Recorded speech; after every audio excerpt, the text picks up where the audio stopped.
सामान आखिरत में पहली चीज मेरे मुस्तफा का, सारे बोले मुस्तफा का इश्क है। दूसरी चीज उलमा की दुआएं चाहिए। बड़ी बड़ी इल्मी शख्सियत मिंबर पे है, मैं कुर्सी पे बैठा हूं, ये नीचे बैठे, तो ये मत समझना ये सबसे बड़ा है, नहीं, ऐसी बात मत समझना। खुदा की कसम मुझसे कई गुना बड़े मिंबर शरीफ पे कुर्सी के पीछे भी बैठे हुए हैं। हाँ, लेकिन बड़ों का काम बैठे रहना होता है। ये दुआएं कर दें तो हम बड़ी बड़ी जंगें फतह कर लेते हैं। ये सिर्फ दुआ करते रहें। और जिनके बाल सफेद हो गए ये बरकत वाले लोग, बरकत वाले लोग हैं। अगर इधर गया तो बात लंबी होगी। इमाम की इज्जत करते हो नहीं? खड़ा कर लो इमाम को, तुम्हारे डर गए बेचारे। अल्लाह सलामत रखे और जियो जवान। कम से कम किसी ने इतनी हिम्मत तो की, खड़ा करने तैयार है। इमाम की इज्जत करना इसलिए नहीं कि वो हमारी रखवाली करता है, इसलिए कि वो मुस्तफ़ा के दीन का वारिस है, इसलिए कि वो हुजूर के मुसल्ले का वारिस है। अगर चाहते हो तुम्हारी नस्ल में आलिम पैदा होना तो फिर इल्म वालों से प्यार किया करो। हाँ, उलमा फरमाते हैं हजरत जो किसी आलिम से दुश्मनी रखता है अल्लाह उसको सबसे बड़ी सजा ये देता है कि उसकी 7 पुश्तों से इल्म की दौलत उठा लेता है। ये सजा है।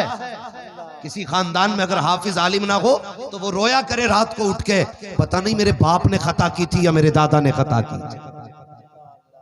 हाँ, ये ख्याल रखना मेरी बात का। हाँ, इस बात का ख्याल रखना, वरना कभी कभी ऐसा होता है कि लम्हों ने खता की थी, सदियों ने सजा पाई है। वो एक शख्स था, मुझे याद है आज भी, वो मुझसे कहने लगा कि मुझे बड़ी तगड़ी बीमारी लगी है। मैंने कहा क्या हुआ? कहने लगा मेरा पेशाब बंद हो जाता। वो लोगों, अल्लाह की एक एक नेमत ना बड़ी कीमती है। नौजवानों बाइक चलाया करो ना तो एक्सीलेटर को जरा ध्यान में रख के चलाया करो। जब गाड़ियां गिरती है ना तो ये मत सोचना मेरी टूटेगी, बस तेरी तो टूट गई, तू तो गिर गया बिस्तर पे। कभी उनका भी ख्याल किया कर जो बूढ़े बाप तेरे लिए हॉस्पिटल के चक्कर लगाते रहते, उनका ख्याल रख के गाड़ियां चलाया करो। जिन्होंने तुम्हें पाल के जवान किया है, होश में चलाया करो। अगर टांग टूट जाए ना, खुदा की कसम दुनिया का कोई भी डॉक्टर ऐसी टांग नहीं बना सकता जैसी मेरे खुदा ने बनाई है। अगर हाथ टूट जाए तो कोई ऐसा हाथ नहीं बना सकता जैसा मेरे खुदा ने दिया है। हाँ, आंख फूट जाए, दुनिया के कोने कोने में चले जाओ, करोड़ों नहीं अरबों खरबों की दौलत रख दो कदमों में, कोई वो आंख नहीं दे सकता जो मेरे खुदा ने तुम्हें दी है। हाँ, दुनिया का सबसे अमीर आदमी, उसकी पलकें किसी मर्ज की वजह से काट दी गई। ये जो चलती है ना, ये ऑटोमेटिकली ये चलाने से चलती है कि खुद चलती है? बोले खुद चलती है ये चीजें। अगर इतनी फास्ट होती है, अगर आपके हाथ से कोई चीज गिरे या कोई खतरनाक जर्रा आंख की तरफ आ रहा हो और तुम्हें पता भी ना हो और आंख के पास आने लगे और आंख को नजर आ जाए ना, तो ये बिला इरादा फौरन आंखों को बंद कर देती है। सोचे जरा इसकी नेमत कितनी बड़ी है। ये हर सेकंड में आंख को साफ करता रहता है पलक। एक पलक की कीमत की बात करने लगा हूं। अगर ये चला जाए ना तो फिर आंखें सलामत नहीं रहती। तो अगर पलक की इतनी कीमत है तो फिर आंख की कीमत कितनी होगी? आंख की इतनी कीमत है तो फिर जिस्म की कीमत कितनी होगी? लोगों, वो था ना, मुझसे कहने लगा हज़रत मुझे पेशाब बंद हो जाता है, फिर जी चाहता मेरे कोई गोली मार दे, इतनी तकलीफ होती है। मैंने कहा इलाज? बोला सब में करा लिया। बोले कोई नतीजा ही नहीं निकला, किसी ने बताया ही नहीं बीमारी कोई है कि नहीं। सुनो, अल्लाह की कसम मिंबर पे बैठ के कह रहा हूं, कोई अखबार की पढ़ी कहानी नहीं है, न्यूज की सुनी दास्तान नहीं। मैंने खुद बात की। मैंने कहा फिर याद कर, कोई गुनाह तो नहीं किया था? मैंने कहा बता, कोई गुनाह तो नहीं किया था? वो भट्टे का मालिक था।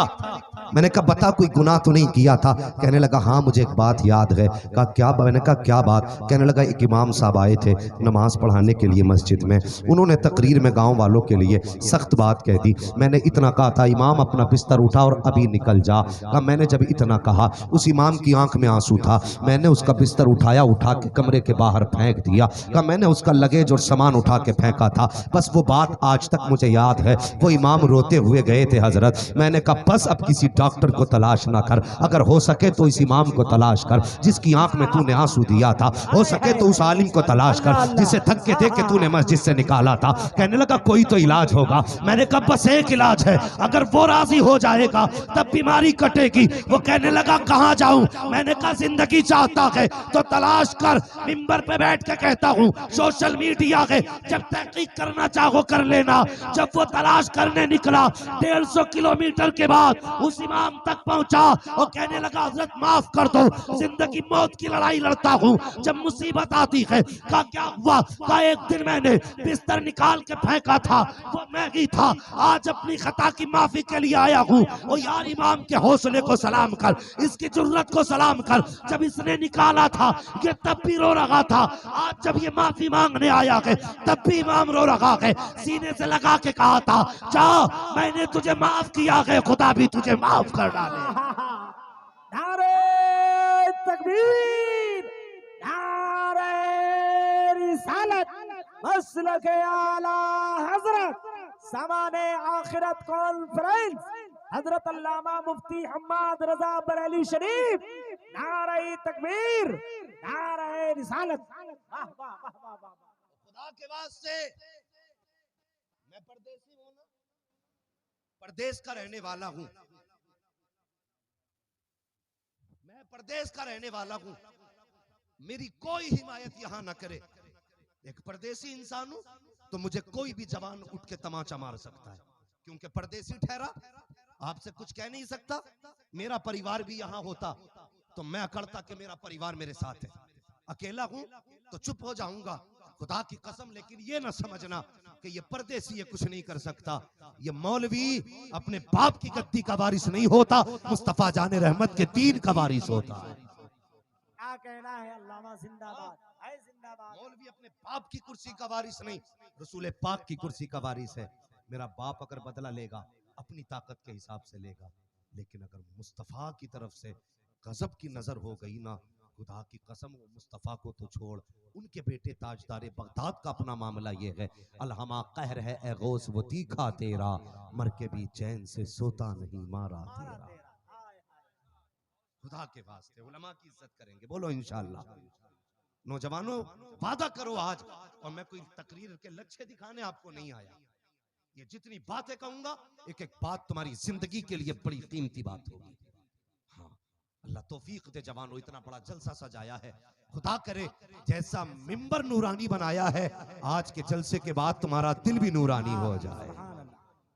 बस यही कोशिश रहेगी, दिल भी नूरानी हो जाए। बस मौजू बड़ा वसी है, मैं समेटने लगा हूं, बात सुने। मैंने कहा था 3 चीजों में मैं सामान आखिरत करता हूँ। एक पहला सामान क्या था? हुजूर का इश्क। जियो सुभान अल्लाह। क्या है पहला सामान?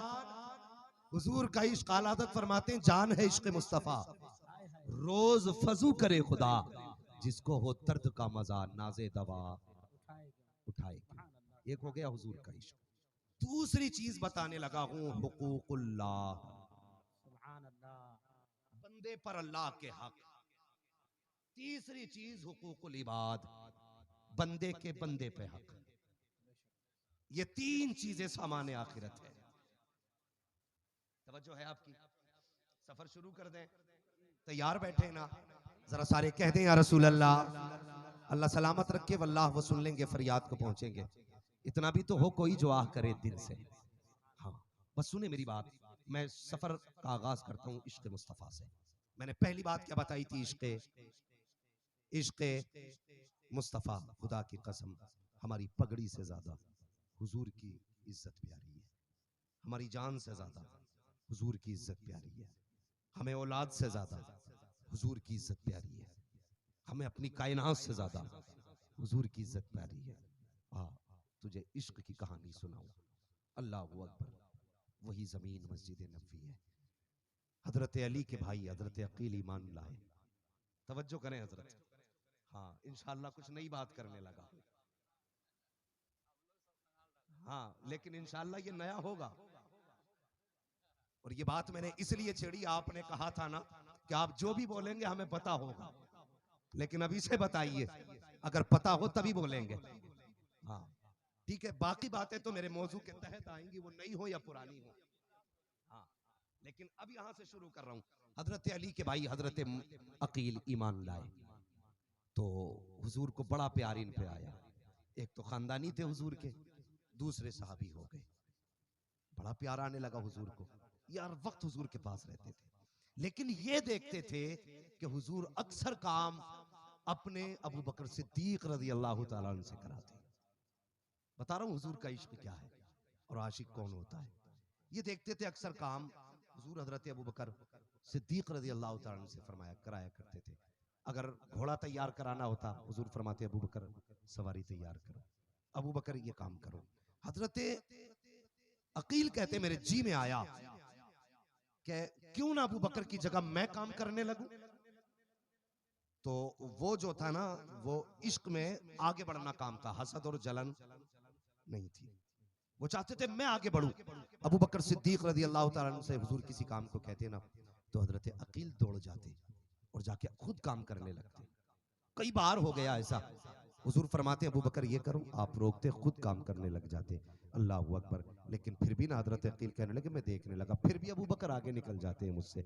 एक दिन ना हुजूर मस्जिद नबवी में थे, मस्जिद नबवी में हुजूर और हजरत अबू बकर सिद्दीक सबसे अगली सफ में बैठे हैं। सबसे अगली सफ में अबू बकर सिद्दीक बैठा करते थे। आज तो जनाब आते भी हैं ना मस्जिद में तो सबसे पीछे बैठते हैं ताकि 2 रकात पढ़ें, जल्दी से चप्पल उठाएं और निकल लें। वो यार उलमा के करीब बैठा करो। फरमाया गया जो जितना दुनिया में उलमा के करीब बैठेगा अल्लाह आखिरत में उतना ही मुस्तफ़ा के करीब बैठा देगा। अल्लाह अकबर। उलमा के करीब बैठा करो। इसलिए हजरत अबू बकर सिद्दीक हुजूर के सबसे करीब बैठा करते थे ताकि ज्यादा से ज्यादा मुस्तफ़ा का दीदार हो सके, हुजूर के ज्यादा करीब बैठ सके। एक दिन आए ना मस्जिद नबवी में सबसे आगे हुजूर बैठ गए।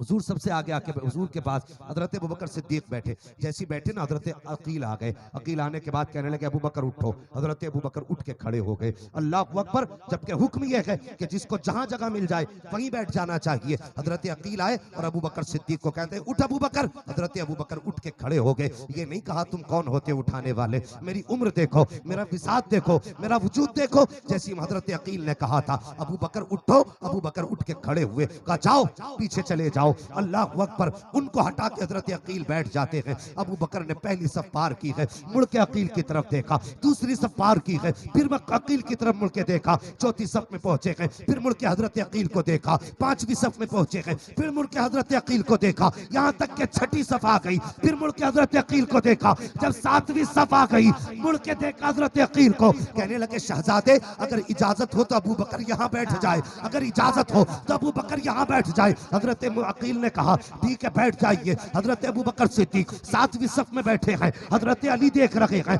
ये बात हजरत अली को गवारा नहीं हुई, नमाज से फारिग हुए हैं, उठते हुजूर की खिदमत में गए, जाके कहते हैं या रसूल अल्लाह आप अकील को समझाइएगा। कहा क्या हुआ? कि आज मस्जिद में अकील ने अबू बकर को अगली सफ से उठा करके सातवीं सफ में पहुंचा दिया था। अल्लाह अकबर। इतना कहना था। अब महबूब की महबूब बात सुन। आका फरमाते हैं अली बस कर, अकील की छोड़, ये बता मेरे अबू बकर ने क्या कहा था? जब उठाया था तो उसका चेहरा कैसा था? जब पीछे किया था तो वो क्या कह रहा था? आंख में आंसू थे अली के। कहते या रसूल अल्लाह जब अकील ने अबू बकर को उठाया था तो कोई गुस्सा नहीं था, कोई जलाल नहीं था, शर्म से नजरें झुकी थी। साफ सफ में गए, जाके कहते हो शहजादे अगर इजाजत हो तो यहाँ बैठ जाऊं, इतना सुनना था। मेरे हजूर आका फरमाते हैं जाओ जाकर के कोई मेरे अबू बकर को बुला लाए। अल्लाह अकबर। अबू बकर सिद्दीक को बुलाया गया है। आका फरमाते अबू बकर बता तो सही आज नमाज में क्या हुआ था? कहते या रसूल अल्लाह बस कीजिए। आका फरमाते बताना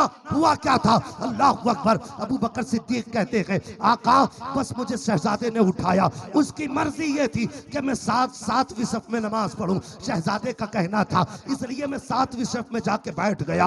अल्लाह अकबर। इतना सुनना था। आका करीम कहते हैं अकील को बुलाओ। हजरत अकील को बुलाया जाता है और बुलाने के बाद आका ने डांटा नहीं था, आका ने मारा नहीं था, सख्त जुमले नहीं किए कहे थे, बल्कि बगल में बैठा के कहा था ए बेटे अकील तू जानता है अबू बकर कौन है? तुझे पता है इसकी शान क्या है? आका फरमाते हैं ए अकील कभी मेरे अबू बकर का दिल मत तोड़ देना, कभी मेरे अबू बकर को तकलीफ मत देना, इसलिए कि तू नहीं जानता है मेरा अबू बकर वो है कि जब शाब अबी तालिब के अंदर मुझ पे मुहासरे में खाना पानी बंद किया गया था तो सिर्फ अबू बकर की जात थी जो मक्के वालों से लड़ करके मेरी बेटी फातिमा ज़ैनब कुलसूम उनके लिए ये नाज ला करके दिया करता था। ये अबू बकर सिद्दीक की जात थी। ए बेटे तुम अबू बकर को नहीं जानते हो, जब मैं हिजरत करके गार में आया था तो उस वक्त में अल्लाह अकबर आका फरमाते हैं इस अबू बकर की बेटी अपने घर से खाना बना के लाया करती थी। इसका नवासा हमारे लिए दूध का प्याला लेकर के आया करता था। ए बेटे तुम जानते हो अबू बकर कौन है? अब बड़ी तारीखी बात मेरे नबी ने कही थी। ए बेटे आज तूने अबू बकर को पहली सफ से उठाया है और सुन, जिस मस्जिद में तू बैठा है इसकी कीमत सबसे पहले अदा जिसने की है उसी साथ को अबू बकर सिद्दीक कहा जाता है। जिंदाबाद। नारे तकबीर, नारे रिसालत, मसलके आला हजरत, सामाने आखिरत कॉन्फ्रेंस, हजरत अल्लामा मुफ्ती हम्माद रजा मुरादाबादी। नारे तकबीर। आका फरमाते हैं इसकी भी आवाज वही अकील, जो है। बड़ा एहसान है मेरे अबू बकर का। ओ भाई कभी 10-20 रुपए दे के जलसे में एहसान न जताना। हाँ कभी 10-20 दे के एहसान न जताना। खुदा की कसम अल्लाह कबूल कर लेना तो बस तभी काम बना करता है। हाँ तभी काम बना करता है। मेरे हुजूर फरमाते बड़ा एहसान है अबू बकर का। और आका की आंख में आंसू थे, हुजूर की आंख में आंसू थे। जब आका फरमा रहे थे हजरत अकील का कंधा पकड़ के कहा बेटे अकील, जिसने भी इस्लाम पे एहसान किया मैंने उसका बदला दुनिया में चुकाया है। जिसने भी इस्लाम पे एहसान किया मैंने उसका बदला दुनिया में चुकाया है। लेकिन ये जो मेरा अबू बकर है ना, ये जो मेरा अबू बकर है, मैंने इसका बदला नहीं दिया, इसका बदला नहीं दिया। सहाबा की आंख में आंसू थे, जितने थे सब रो रहे थे। आका क्यों? फरमाने लगे जब जन्नती जन्नत में चले जाएंगे तब मैं अपने अबू बकर का हाथ पकड़ूंगा और अपने रब की बारगाह में लाके कहूंगा मालिक सबका कर्जा तो मोहम्मद ने दे दिया है, मेरे अबू बकर का कर्जा तू अदा फरमा दे। हाय हाय, सुभान अल्लाह, सुभान अल्लाह। अल्लाह हू अकबर। तो ये इश्क की कहानी है, ये इश्क की कहानी है। खुदा की कसम वो जवानों, हमने दीन पे क्या लगाया? कुछ भी तो नहीं लगा, कुछ भी नहीं लगा। किसी ने पत्थर मारा हमने खाया? कभी नहीं, कभी नहीं खाया। अबू बकर की वो जात है जिसने जान हुजूर के नाम पे लुटाई है, जान हुजूर के नाम पे लुटाई है। अल्लाह हू अकबर। अबू बकर सिद्दीक गार में जब गए थे, पता है ना, आपने अंगूठा लगाया, एक सुराख पे एड़ी लगा दी, 2 सुराख थे या 1 सुराख था, सांप ने आके डसा। आज एक चूहा अगर महफिल में आ जाए ना तो खलबली मच जाती है। 1 घंटा जलसा सुन के सोचते हमने हुजूर पे एहसान कर दिया। नहीं जवान, खुदा की कसम पूरी जिंदगी हुजूर के जिक्र में रोते रोते भी गुजार दो ना तो गारे सोर के आंसू की एक कतरे की कीमत अदा हम नहीं कर सकते, एक कतरे की कीमत हम अदा नहीं कर सकते। सांप ने काटा, जहर फैल गया। अल्लाह अकबर। हुजूर की आंख खुली, फरमाने लगे माला का या अबू बकर, अबू बकर क्या बात है, क्यों रोया? कहने लगे हुजूर सांप ने काटा है। मेरे आका ने हाय ववेला नहीं किया, उठ के बैठ गए। वो लोग सुने जो कहते हैं हुजूर मेरी तरह है, उठे लुआब लगाया। अबू बकर कहते हैं खुदा की कसम लुआब लगने की देर थी, ऐसा लगता था अबू बकर को किसी ने काटा ही नहीं है। क्या कहना है, सुभान अल्लाह, सुभान अल्लाह। अबू बकर को किसी ने काटा ही नहीं, ये मेरे हुजूर के लुआब का करम था। अल्लाह अकबर। और फिर देख, खुदा की कसम बिला वजह नहीं कहता हूँ हुजूर से इश्क करो, हुजूर से इश्क करो। अगर तुम हुजूर के हो गए ना तो जमाना तुम्हारा हो जाएगा, सुभान अल्लाह, सुभान जमाना तुम्हारा हो जाएगा। शर्त ये तुम हुजूर के हो जाओ, तुम हुजूर के हो जाओ। अल्लाह अकबर। जान है इश्क मुस्तफ़ा, रोज फजू करे खुदा, जिसको हो दर्द का मजा नाजे दवा उठाए क्यों। हुजूर से इश्क करो। अगर इश्क नहीं है ना तो फिर कुछ भी नहीं। निरी अमल की पुटरिया हो तब भी खैरियत नहीं है। हाँ हुजूर से इश्क नहीं है और माथे पे निशान पड़ गए, माथा रगड़ते रगड़ते नतीजा कुछ भी नहीं। और अगर बंदा सिर्फ इश्क इश्क गाता रहे और अल्लाह की इबादत ना करे तब भी खैरियत नहीं है। कान खोल के सुन लेना। अब मैं बात हुकूकुल्लाह की करने लगा हूं। अल्लाह ने हम पे लाजिम किया है 5 वक्त की नमाज को। कितने लोग नमाज पढ़ते? कितने लोग पढ़ते? मुश्किल से 5% लोग नमाज पढ़ते हैं पाबंदी से, वरना इतने भी नहीं, 3-4% लोग नमाज पढ़ते हैं। उन नौजवानों जरा दिल पे हाथ रख के सुनो जो बात कहने लगा हूं। हम जिस मकान में रहते हैं हमने उस पर कितना पैसा लगाया? 50 लाख रुपए से ऊपर पैसा लगा देते। हजरत एक बात बताऊं, जहां टॉयलेट हम बनाते हैं, जहां जिस्म की गंदगी साफ करते हैं अपने जाकर के, हम उसमें 2-2 लाख रुपया लगा लेते हैं। कितना? 2-2 लाख। और फख्र से कहते हैं मेरे बाथरूम में 2.5 लाख लगाए, मेरे बाथरूम में 3 लाख लगाए।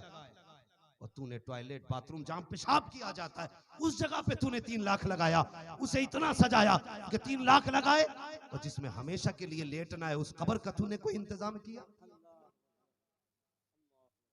सबसे पहला जो सवाल होगा वो नमाज के बारे में होगा। सबसे पहला सवाल नमाज का होगा।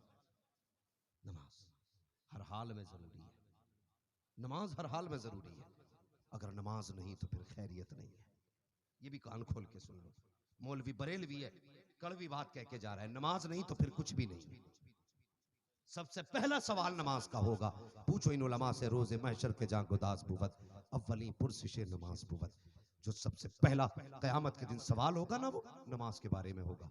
कितनी पड़ी थी? ओ यार, हम अपनी जवानी को देखो किधर गुजार रहे हैं। हम अपने 6 घंटे मोबाइल पे गुजारते हैं, 12 घंटे सोने में गुजारते हैं, 3 घंटे यारों से गपशप लगाने में गुजारते हैं। नमाज को हमने कितना वक्त दिया? वो जवान, ये जवानी तो गुजर जाएगी। और सो के भी जिंदगी कटनी है, जाग के भी कटनी है, खेल के भी कटनी है, रो के भी कटनी है। जब जिंदगी गुजरनी ही है तो फिर क्यों हुजूर से इश्क नहीं करता? फिर क्यों अपने वक्त पे नमाजों को अदा नहीं करता? और यार, ये जवानियां यारों से दोस्ती करने के लिए नहीं आई थी, ये जवानियां मोबाइल चलाने के लिए नहीं थी, ये जवानियां रातों रात बैठ करके मोबाइल पे चैटिंग और चीटिंग करने के लिए नहीं थी। और ये जवानी तो रातों के सजदों के लिए थी, ये जवानी तो रो के रब को मनाने के लिए थी, ये जवानी तो सजदों और क़याम के लिए थी। क्या ही अच्छा होता ये जवान रात को तेरी आंख खुल जाती, तू मुसल्ला बिछा देता, रब की बारगाह में हाथ बांध के खड़ा होता, उधर रब कहता मांग, क्या मांगता है? तू कहता या अल्लाह इज्जत दे दे तो इज्जतें दी जाती, तू कहता दौलत दे दे तो दौलत दी जाती, तू कहता जन्नत दे दे तो जन्नत दी जाती,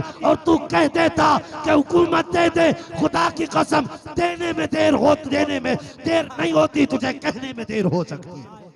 नारे तकबीर, नारे रिसालत, मसलके आला हजरत, उलमाए अहले सुन्नत, सामाने आखिरत कॉन्फ्रेंस। नमाज की पाबंदी करो जवानों, कान खोल के बात सुन लेना। ये उलमा बैठे, अगर इसके अलावा कोई रिवायत हो अजाब हल्का करने के लिए तो मुझे भी बता दे। फरमाया गया एक वक्त की नमाज जानबूझ के छोड़ने पे 80,000 बरस जहन्नम में जलना पड़ेगा। कितने बरस बोले जरा? कितने? 80,000 बरस, और वो एक दिन 50,000 बरस का होगा। इसके 80,000 बरस किधर? कैलकुलेटर फेल हो जाएगा। आज से मस्जिदों को आबाद करो। खुदा की कसम, हम जो जलील हो रहे हैं ना, हमने रब के आगे सजदा करना छोड़ दिया है, हमने अपने रब को मनाना छोड़ दिया है। खुदा की कसम सच कहूं तो हमें रब से प्यार ही नहीं रहा है, हमें रब से मोहब्बत ही नहीं है। अगर हमें रब से मोहब्बत होती ना तो हम उसके आगे सर झुकाए बगैर हमें चैन ना आता, उसके आगे आंसू बहाए बगैर हमें चैन ना आता। अल्लाह तौफीक देना जवानों, रातों को उठा करो, रब को मना लिया करो। अगर चाहते हो एग्जाम में 1 नंबर आए तो नमाजी बन जाओ, चाहते हो बिजनेस में 1 नंबर आए तो नमाजी बन जाओ, चाहते हो जवानियां बरकत वाली हो तो नमाजी बन जाओ, चाहते हो उम्रों में बरकत हो तो नमाजी बन जाओ। नमाजों की पाबंदी करो। ओ यार, खुदा की कसम, मर जाना है, एक दिन मर जाना है, मौत तो आनी ही है। फिर उस मौत से अच्छी कौन सी मौत हो सकती है कि सर तेरा सजदे में रखा हो, रूह बदन से निकल रही हो और बरेली से आवाज आ रही हो, कर वक्त अजल सर तेरी चौखट पे झुका हो, जितनी हो कज़ा एक ही सजदे में अदा। भाई, नमाजों की पाबंदी करो, करेंगे इंशाल्लाह नमाजों की पाबंदी। बोलो इंशाल्लाह। और कल बता देना, कोई पूछे मौलवी आया था रात भर जाके क्या लेके आए, कहना कल तक बेनमाजी थे, आज हमें रब से इश्क हो गया, हमें रब से इश्क हो गया। वो अपने रब को पहचानो। सुनो अल्लाह के बंदो, सुनो सुनो। बेटा गलती कर दे, बाप जायदाद से बेदखल कर देता है, उस्ताद की तौहीन कर दे तो उस्ताद निकाल देता है। लेकिन हमने जिंदगी हो गई रब को सजदा नहीं किया। कभी उसने खाना बंद किया? बोले। पानी बंद किया? कभी किसी चीज के ऐश में कमी की? कभी कभी नहीं की ना उसने, कभी कभी नहीं की। मगर फिर भी हम खुदा को याद नहीं करते, खुदा को याद नहीं करते ना। एक खातून ना हुजूर के सामने आई और अपने बच्चे का सवाल किया, हुजूर मेरा बच्चा नहीं मिल रहा है। थोड़ी देर के बाद बच्चा मिल गया। तो वो माँ थी ना, जब बच्चे से लिपटी, कभी माथा चूम रही, कभी रुखसार, कभी होठ। हुजूर फरमाने लगे, सहाबा देख रहे हो इस माँ को अपने बच्चे से कितना प्यार है? या रसूल अल्लाह, इस माँ के प्यार को तो कोई प्यार लग ही नहीं सकता। अब आका फरमाते सुन, जितना इस माँ को अपने बच्चे से प्यार है ना, अल्लाह ऐसी 70 माओं से ज्यादा अपने बंदे से प्यार करता हाय है। हाय हाय सुभान अल्लाह ऐसी 70 माओं से ज्यादा रब अपने बंदे से प्यार करता है। वो बंदे, तूने रब को जाना नहीं, सच ये है तूने रब को जाना नहीं। तुझे रोजी की कमी पड़ी, तूने सेठ का दरवाजा खटखटाया। तुझे दौलत की कमी पड़ी, तू विधायक के दरवाजे पे जाके बैठ गया। तेरे पास पैसे की कमी आई, तूने मुखिया की बैठक पे जाके कुर्सी जमा ली। जब तक उसने 500 रुपए न दिए उठ के ही नहीं आया। कितने ठलुए लोग हैं हमारी कौम में, बैठे रहते मुखिया की बैठक पे, 4-5 दिन के बाद 200 रुपए मिले। ओ भाई 4-5 दिन के बाद 200 मिलते हैं, अगर रोज मेहनत करता 500 रुपए कमा के लाता। इसने 5 दिन में 200 दिए कि मेहनत करके 5 दिन में 2500 रुपए तेरे पास हो जाते। अल्लाह अकबर, खुदा के वास्ते मेहनत करना सीखो। अगर दुख आ जाया करे ना तो दौलत वालों की चौखट पे न जाया करो, पैदा करने वाले की चौखट पे चले जाया करो, अपने रब की बारगाह में चले जाया करो। और तुम नहीं जानते हो उसकी रहमत आवाज दे के कहती है, मेरे बंदे आ आज मेरे पास आ जा, तू क्यों मुझसे दूर है, मेरी रहमतें तेरे लिए हैं। ओ यार रोजी में कमी है तो मस्जिद में आ जाया करो। आज नौजवान कहता मेरे पास फला आदमी से ताल्लुकात हैं, उसका नंबर मेरे मोबाइल में है, उसका नंबर मेरे मोबाइल में है, उसका कॉन्टैक्ट मेरे मोबाइल में है। हाँ हाँ, तेरे मोबाइल में नेता का नंबर भी है, तेरे मोबाइल में विधायक का नंबर भी है, तेरे मोबाइल में सेठ का नंबर भी है, मगर मुझे भी बता वो नंबर है कि नहीं जो मुस्तफा खुदा का दे के गए हैं? वो नंबर तेरे पास है कि नहीं जो आका ने खुदा का दिया है? तुम कहोगे मौलवी नहीं बात करने लगा, खुदा का कौन सा नंबर है? मैं तुझे बताऊं, खुदा का नंबर ये है कि जब मुसीबत में आ जाए पहले वुजू कर, मस्जिद में आ, 2 रकात नमाज हाजत की नियत कर, 2 रकात नमाज हाजत पढ़। जब तेरी 2 रकात मुकम्मल होगी, तेरा रिश्ता खुदा से जुड़ जाएगा। फिर हाथ उठा के मांगना तेरा काम है, तेरी झोली को भर देना खुदा का काम है। सुभान अल्लाह सुभान अल्लाह, जिंदाबाद जिंदाबाद। अपनी शिकायतें अपने रब से किया करो, अपनी जरूरतें अपने रब से रखा करो। अगर किसी और से मांगोगे ना तो ये दुनिया बड़ी मतलबी है, ये देती है फिर जलील भी करती है, दे तो देती है फिर जलील भी करती है। कमेटी वाले ये लड़के अल्लाह सलामत रखे इनको, जिन्होंने जलसा कराया, हाँ कल आज इनके महफिल में लोग बैठेंगे, कल कहेंगे अरे यार तुमने इतना पैसा क्यों लगाया था, कोई नतीजा नहीं निकला। ये दुनिया ऐसी है। और कभी तारीफ की उम्मीद से अच्छे काम मत करना, यहाँ अच्छे काम के बदले में कभी तारीफें नहीं मिला करती। कभी तारीफ अच्छे काम करने वालों को नहीं मिला करती, बदनामी यही मिला करती है।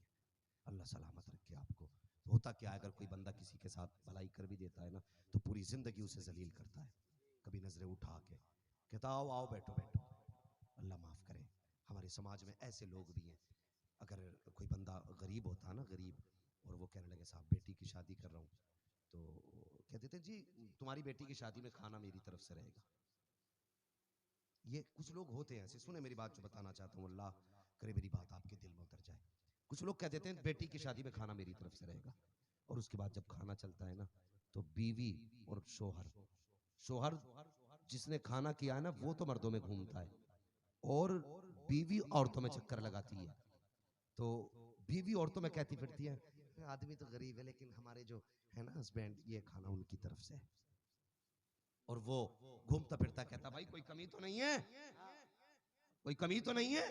तो लोग इसे देखते हैं ये क्यों बोल रहा है भाई, इसकी बेटी की शादी तो नहीं, बेगानी शादी में अब्दुल्ला दीवाना क्यों हो रहा है? तो लोग बोलते खाने में कोई कमी तो नहीं है।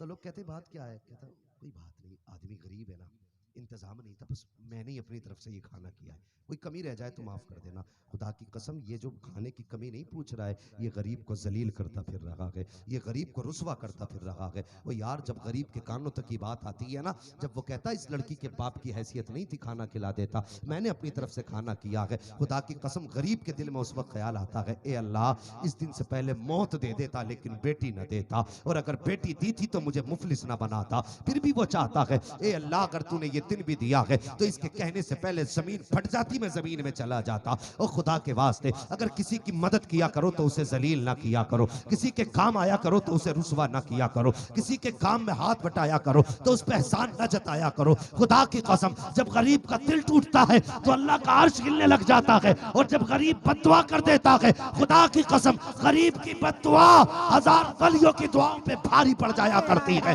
तू किलो भर के तावीज लटका ले, कुछ नहीं हो सकता। देता है, अगर भलाई चाहता है गरीब की बद्दुआ ना ले, गरीब की दुआ ले ले। कोई तावीज करे ना करे, मदद मदीने वाला मुस्तफा करने लग जाए। नारे तकबीर, नारे रिसालत, मसलके आला हजरत, सामाने आखिरत कॉन्फ्रेंस, हजरत अल्लामा मुफ्ती हम्माद साहब किबला। ये सामाने आखिरत है, किसी पहचान न जता, बड़ी तकलीफ होती है। यही समाज है, यही हमारा मुआशरा है। नारे हमसे लगाने कोई अच्छे नहीं जानता, हमसे बेहतर कोई कूदना नहीं जानता। हाँ, कहा जाता मौलवी इस्लाह के मुआशरा पे तकरीर कर, मौलवी का कलेजा फट गया तकरीर करते करते, लेकिन कौम की समझ में आज तक बात नहीं आई। हम खा गए गरीब की बेटियों को, जिंदगी लूट ली हमने गरीबों की। आज कोई गरीब को निभाने तैयार नहीं। कसूर इतना है गरीब का कि उसके पास दामाद खरीदने के लिए 10 लाख रुपया नहीं है। ये कसूर है गरीब का। उसके पास भी 10 लाख होते तो वो भी बेटी के लिए दामाद खरीद पाता। तो यार जन्नत में जाना चाहते हो तो किसी का खून क्यों नोचने पे लगे हो? क्या हजरत ऐसा नहीं हो रहा है? लोगों की डिमांड और जहेज ने भाइयों को अपने गुर्दे बेचने पे मजबूर किया। जाके कभी हॉस्पिटल के आगे खड़े हो तो कितने गर्दन झुकाए सेहतमंद जवान मिलेंगे, उनसे पूछो क्यों खड़े हो? का ब्लड देने के लिए आया हूं। ओ भाई खून बड़ा कीमती है, किस लिए देने के लिए आया? का बहन के हाथ पीले करने के लिए, पैसे की कमी पड़ गई है इसलिए ब्लड देने के लिए आया हूं। हॉस्पिटलों में जाके देखो कितने अपनी किडनी का सौदा कर चुके हैं। ओ भाई सबको जिंदगी प्यारी होती है, बता तो सही तूने किडनी क्यों बेची है? वो कहता है कि मुआशरे ने 10 लाख की डिमांड की है, मैं गरीब था, देने के लिए कुछ ना था, बहन का उतरा हुआ चेहरा नहीं देखा जाता, इसलिए आज किडनी का सौदा करके मैंने किडनी बेची है ताकि बहन के हाथ पीले कर सकूं। जाओ जाकर के समाज में देखो कितने बूढ़े बापों ने मकान बेच दिए हैं, किराए की हवेलियों में जाके रह रहे हैं। जब उनसे पूछा जाता है ओ भाई तेरा अपना मकान कहाँ है? का था तो, लेकिन मैंने बेटी को हाथ पीले करने के लिए मकान बेच दिया, और इसलिए बेचा ताकि डिमांड पूरी कर सकूं। मुझे बता तो सही, अगर तेरी डिमांड के बाद किसी गरीब का मकान पिक करके जहेज तेरे घर में आया तो चौराहे पे खड़े होकर बड़ी बड़ी बातें करते हो का फला को इतना जहेज मिला है कि उसके घर में रखने की जगह नहीं है, उसे इतनी दौलत मिली है कि उसके आंगन में सामान नहीं रखी है। हम जानते हैं यही औकात थी इसकी कि इसके घर में जगह नहीं थी सामान रखने की, लेकिन भिखारी बन के भीख मांगता रहा। ओ हया कर, अगर तेरी वजह से किसी का मकान बिका, तेरी वजह से किसी का कुर्ता बिका, तेरी वजह से अगर किसी ने ओवर टाइम ड्यूटी करके तेरी डिमांड पूरी की तो खुश मत होना, बल्कि डरना उस दिन से जिस दिन तुझे मौत आनी है। तू जहेज नहीं लेके आया है, अपने घर में जहन्नम का ईंधन लेके आ गया। जहन्नम का ईंधन लेके आया है। आज बेटियां रो रही हैं और कहते मौलवियों की तकरीरों में असर नहीं, वो फला के साथ भाग गई। जिम्मेदार मौलवी है इसके? किसी मौलवी की गई हो किसी गैर मुस्लिम के घर में तो बताना। मौलवी गरीब भी होगा, उसकी बेटी हया के साथ रहेगी।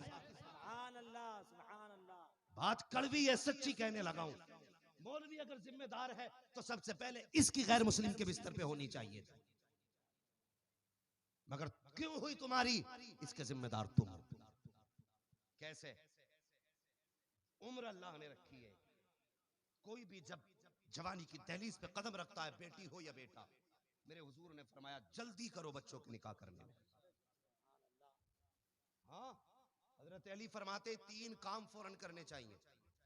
नंबर 1, नमाज का वक्त हो जाए तो सबसे पहले नमाज पढ़ो। नंबर 2, किसी से कर्ज लिया के पैसा हो जाए तो फौरन अदा करो। नंबर 3, बच्चे जवान हो जाए तो निकाह करने में जल्दी करो। सुन रहे ना, ये उसकी बात है जिसका अपना मामला ये है, अना मदीनतुल इल्म वालियुल बाबूहा। हुजूर फरमाते मैं इल्म का शहर, अली उसका दरवाजा। हजरत अली फरमाते बच्चे जवान हो जाएं जल्दी निकाह करो। जब किसी भी बाप की बेटी जवान होती है तो वो हाथ पीले करना चाहता है, वो यार गरीब से गरीब चाहता है कि बेटी को इज्जत के साथ रुखसत करूं। हर बाप का ख्वाब होता है कि बेटी को जल्द अज जल्द इज्जत के साथ रुखसत किया जाए, मगर वाह रे नाकाम ये किस्मत। जब बाप ने चाहा बेटी को इज्जत से रुखसत करूं तो यही कौम के लुटेरे जो पैसों के लालची और दुनिया के कुत्ते होते हैं डिमांड लगाने चले आते हैं। कोई कहता 10 लाख लूंगा, कोई कहता 8 लाख लूंगा, कोई कहता 5 लाख लूंगा। शर्म नहीं आती है कि तूने कमा के रख दिया था और यार उसने बेटी पाल दी, क्या कम बड़ा एहसान है उसका? उससे पूछ उसने बच्ची को कैसे पाला है। और यार गरीब था, खुद मजदूरियां करता रहा, लेकिन बेटी को पड़ोस में बर्तन धोने के लिए नहीं भेजा। इसने खुद तो पैबंद लगे कपड़े पहने, लेकिन बदन बेटी का कपड़ों के अंदर से दिखने नहीं दिया। खुद तो पैर की टूटी हुई जूती को सिलवा करके पहनता रहा, लेकिन कभी बेटी के सर से दुपट्टा सरकने नहीं दिया। अल्लाह अकबर, ये बाप है किस तरह बेटी को पाला करता है। और इतनी आसानी से 10-10 लाख कीमत लगाई जाती है बेटियों को, और डूब के मर जाना चाहिए। ऐसे अमीरों की वजह से गरीब की बेटी के बालों में सफेदी आ गई। गरीब बाप बेटी को रुखसत ना कर सका, फिर कहते हो कि हौज़े कौसर का जाम मिलेगा। तुम कहते जन्नत के ठेकेदार हम हैं। मुझे पता तो सही, अगर तेरी वजह से किसी गरीब बेटी की आंख में आंसू आ गया तो तुझे क्या लगता है किसी को खबर नहीं? खुदा की कसम, जब बेटियां रोया करती हैं तो किसी को पता चले ना चले, मदीने वाले मुस्तफा को खबर हो जाया करती है। नारे तकबीर, नारे रिसालत, इस्लाहे मुआशरा, सामाने आखिरत कॉन्फ्रेंस, हजरत अल्लामा मुफ्ती हम्माद साहब क़िबला। कमेटी वाले हैं ये चले गए, वो भी अल्लाह सलामत रखे। हाँ नहीं, उससे कोई मतलब नहीं, बस मेरी सुन लेना। हाँ खुदा के वास्ते जवानों, सारे लोग जन्नत में जाना चाहते हैं ना? बड़े डर रहे हैं भाई, चंदा नहीं कर रहा हूं मैं, ये पूछ रहा हूं जन्नत में कितने लोग जाना चाहते? जिनकी हो गई ये ऑफर उनके लिए तो बचा ही नहीं जो मैं देने लगा हूं। जिनकी नहीं हुई है उनके लिए ऑफर। हाँ, और अल्लाह करे इस ऑफर को सुन के लोगों की दूसरी की तमन्ना जाग जाए। हाँ, ये मत कहना घर जाके मौलवी कह के गए आप दूसरी करके ही मानूंगा, वरना घर में मुसल्ले बिछा के मेरे खिलाफ बद्दुआएं होंगी। ठीक है जी, हर बंदा जन्नत में जाना चाहता है। सुने, जन्नत में जाना चाहते हो ना तो निकाह करना है। करना है कि नहीं करना है? निकाह करना है तो नौजवानों, बच्चों, कभी दौलत तलाश मत करना। किसी के देने से भले पूरे, बोले भले पूरे नहीं होते। भला कब पूरा होता है? भला तो ऐसे पूरा होता है कि खाते हैं तेरे दर का, पीते हैं तेरे दर का, पानी है तेरा पानी, दाना है तेरा दाना, भला ऐसे पूरा हो। जो लोग ससुर की कमाई पे बैठे रहते हैं वो उस वक्त तक नहीं मरते जब तक अल्लाह उन्हें भिखारी नहीं बना देता है। ये याद रखना, उस वक्त तक नहीं मरते जब तक अल्लाह उन्हें भिखारी नहीं बना देता। कुछ इसलिए ताकतवर लोगों में रिश्ते करते हैं कि मेरी भी मूंछ खड़ी होगी। फरमाया गया उस वक्त तक मौत नहीं आएगी जब तक तुझे अल्लाह जलील नहीं कर देगा। निकाह अगर करो तो मुस्तफा की रजा के लिए करना, रजा के लिए करना। आओ तुम्हें जन्नत में जाने का सबसे सस्ता तरीका बता दूं। अगर निकाह करना है ना तो सबसे पहले अपने खानदान में निगाह डालो, हमारे रिश्तेदारी में कोई गरीब बच्ची जवान है कि नहीं। अल्लाह अकबर, देखा गया है कि सगे भाई के पास इतनी दौलत है कि 6-6 मजदूर घर में काम कर रहे हैं, 3-3 नौकरानियां काम कर रही हैं, और इतना आलम दौलत का है। और दूसरी तरफ बहन रहती है सगी, उसके अपने घर की गुर्बत का आलम यह होता है कि अपनी बेटियों के हाथ पीले करने के लिए उसके पास सामान नहीं है। ओ भाई, लोग कहते हैं भैया अपनी बहन को भी तो देख ले। कहता हाँ हाँ क्यों नहीं, जब वो शादी करेगी तो मदद कर दूंगा। क्या मदद करेगा? 1 लाख रुपए दे दूंगा। 1 लाख दे के मदद करेगा? 2 लाख दे दूंगा।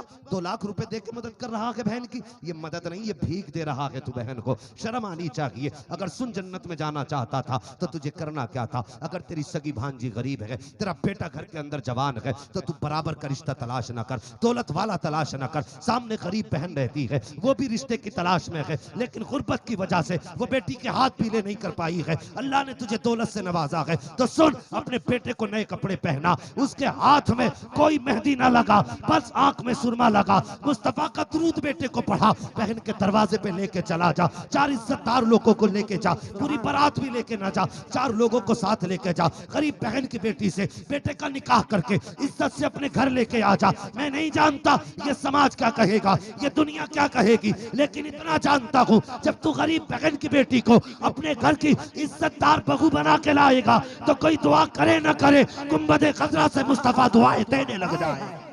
नारे तकबीर, नारे रिसालत, इस्लाहे मुआशरा, समाने आखिरत कॉन्फ्रेंस, हजरत मुफ्ती हम्माद रजा मुरादाबादी।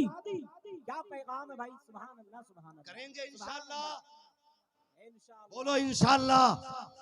और दुनिया 4 दिन की है, हमने तो सेहरा बनते ही जनाजे बदलते देखे। 4 दिन की जिंदगी है यार, एक दिन मिट जाओगे, कोई कब्र पे फातिहा पढ़ने वाला भी नसीब नहीं होगा। हाँ, कम से कम एक जीते जी नेक काम कर जाओ, किसी गरीब बेटी को अपने घर के अंदर छत दे दो। यहाँ तुम गरीब को छत दोगे, कयामत में मुस्तफा तुम्हें अपनी चादर का साया अता फरमाएगा। सुभान अल्लाह, सुभान अल्लाह, सुभान ये काम करेंगे इंशाअल्लाह। अल्लाह। और एक बात और कह दूं, ये हुकूकुल इबाद का मसला जब बात में करने लगा, हाँ बस वक्त पूरा हो चुका है, बस थोड़ी सी देर और बात सुन ले। वो लोगों, हाँ चैनल वाले तो ये चाहेंगे कि मौलवी 3-4 घंटे बोल जाए। हाँ कमेटी वाले ही तो चैनल वाले हैं, हमें पता है, पहली बार रिकॉर्ड टूटा है कि चैनल वालों ने जलसा कराया है। अल्लाह सलामत रखे जिसने भी ये महफिल सजाई है। खैर भाई, ये तेरी मोहब्बत है जो तुमने मुझसे कहा 2 घंटे के लिए, बस मेरी बात सुन ले। तूफान नूह लाने से आखिर क्या फायदा, एक अश्क ही बहुत है अगर कुछ असर करे। हाँ, एक अश्क ही बहुत है अगर कुछ असर करे। वो निभाना सीखो भाई, निभाना सीखो। आज दुनिया दुश्मन है हमारी, कोई हमें एक आंख देखने तैयार नहीं, एक आंख देखने तैयार नहीं। और गैरों से तो ये शिकायत है, ये हमें एक आंख देखना तैयार नहीं, लेकिन अपनों से इतना सवाल है, तुम अपने को एक आंख देखने तैयार क्यों नहीं? तुम अपने को एक आंख देखने तैयार क्यों नहीं? अगर भाई भाई की करवट में मकान बना रहा है ना, तो इतनी ऊंची दीवार लेके जा रहा है ताकि मुझे अपने भाई की सूरत ही नजर ना आए। कड़वी सच्चाई है। हमने अपनी छतें इतनी ऊंची कर ली कि ताकि भाई की सूरत नजर ना आए। और खुदा के वास्ते अपने अपने होते, ये चले गए तो दोबारा नसीब नहीं होंगे, ये चले गए तो दोबारा नसीब नहीं होंगे। खुदा के वास्ते अपनों की इज्जत करो। और एक बात और कह दूं, मेरे जहन में मेरे भाई ने एक बात डाली थी। एक साहब ने मुझसे कहा था, बाप भी बड़ा अजीब होता है, छोटों को बेपनाह इज्जत देता है, बड़ों को किनारे कर दिया जाता है। सब बाप छोटों से ज्यादा प्यार करते, बड़े को कोई प्यार करने वाला नहीं होता। और बापो तुम्हारी भी जिम्मेदारी है, रोज कहते हो मौलवी बाप की इज्जत बता, बाप की शान बता। बाप की शान तो सुनी होगी तूने, लेकिन तू अपनी भी जिम्मेदारी सुन। अगर औलाद के बीच में तूने डंडी मारी, एक को कम दिया एक को ज्यादा दिया, तो याद रख अल्लाह उस वक्त तक जन्नत नहीं देगा जब तक तुझसे एक एक रत्ती एक एक पाई का हिसाब नहीं ले ले। क्या कहना है, वाह वाह वाह वाह। आपकी भी जिम्मेदारी है, याद रख, किसी के साथ नाइंसाफी न करना, किसी के साथ नाइंसाफी न करना, सबको बराबर दिया करो, ये बाप की जिम्मेदारी है। और भाइयों की जिम्मेदारी है अपनों की कदर करो। और यार जब अपने चले गए तो दोबारा नहीं मिला करते हैं। बहुत वसी मौजू है, इधर भी नहीं जाना, बस एक बात कह के गुजर जाना चाहता हूँ। सुने मेरे भाई, बड़ी जिम्मेदारी के साथ और बड़ी अहम बात कहने लगा हूँ, इस बात पे अमल जरूर करना है। जब किसी का बाप या माँ चली जाती है ना, अगर बाप जाए ऐसा लगता है जैसे सर से आसमान हट गया हो, माँ चली जाए तो ऐसा लगता है जैसे पैर के नीचे से जमीन खिसक गई हो। माँ बाप बड़ी दौलत है, लेकिन इनके जाने का सबसे बड़ा असर अगर किसी पे पड़ता है ना, तो वो बेटियों पे पड़ा करता है। कई सारे फोन, अभी कश्मीर से एक बच्चे का फोन मेरे पास आया था, उसने भी बड़ी दर्द भरी बात बताई। ओ भाई रोना आता है बच्चियों के हालात सुन के। बाप मर जाए ना तो बेटियों को लावारिस ना करना, बाप इंतकाल कर जाए ना तो बेटियों से नजरें ना फेरना। उस बेटी ने कहा था जब से निकाह हुआ है ना भाई आया है ना कोई और आया है, कहा जब से रुखसत होके आई हूँ एक बार भी कोई पूछने नहीं आया। ये अभी की बात है, 8-10 दिन पहले कश्मीर की बेटी का फोन आया था। और भाई ये लोग इसलिए बताते हैं शायद ये मौलवी किसी को कोई बात समझाए। वो मैंने कहा मुझे बताने का फायदा। उसने कहा कि आप बेटियों का दर्द बयान करते हो तो मैं ये चाहती हूँ जो दर्द मैंने झेला है दुनिया की दूसरी बेटी उस दर्द को बर्दाश्त न करे। आप लोगों से बता देना और लोगों कभी बेटियों का साथ न छोड़ देना, बहनों का साथ न छोड़ देना। तुमने सुना होगा ना कि जिसने 3 बेटियों को पाल के इज्जत से रुखसत कर दिया, हुजूर फरमाते हैं उसको हाथ पकड़ के जन्नत में दाखिल करूंगा। ये सवाब सिर्फ बेटी वालों के लिए नहीं है, बल्कि यह फरमाया गया है जिसने 3 बहनों को इज्जत से रुखसत कर दिया, खुदा का रसूल उस भाई का हाथ पकड़ के अपने हाथ से जन्नत में दाखिल फरमाए। जिंदाबाद जिंदाबाद सुभान अल्लाह सुभान बेटी वाले नसीब वाले तो बहनों वाले भी नसीब वाले, बहनों वाले भी नसीब वाले। अभी ईद गुजरी ना, ईद गुजरी, एक बहन ने बताया कि मैं गई थी भाई के दरवाजे पे तो मेरे भाई ने दरवाजा ही नहीं खोला। ओ यार कितनी तकलीफ की बात है, दरवाजा ही नहीं खोला। मैंने कहा कोई नाराजी रही होगी। कहा हाँ एक नाराजी जरा सी थी। मैंने कहा क्या? कहा बस इतनी सी बात थी।